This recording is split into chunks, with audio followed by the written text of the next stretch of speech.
Hello everyone, in this video I will show you how to fix the error that appears in the Microsoft Store when you try to install an app.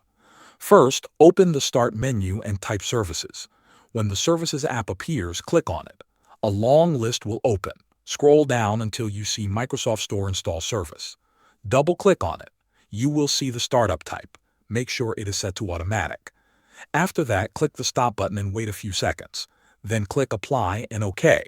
Now open it again by double-clicking on it one more time. Click the Start button to turn the service back on. Press OK and close the Services window. Next, open the Start menu again and search for Settings. Click on the Settings app.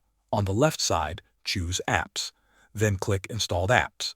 Scroll to the very bottom until you see System Components. Open that section. Look for the Microsoft Store. Click the three dots beside it and choose Advanced Options. Scroll down to the Reset section. Click Repair and wait for it to finish. When it is done, click Reset and confirm the reset. Close the Settings window. Now go back to the Start menu and search for Run. Open the Run box. Type wsreset.x and press Enter. A moment later, the Microsoft Store will open on its own. Once the store is open, search for the app you wanted to download and try installing it again. It should now install without the error. Thanks for watching.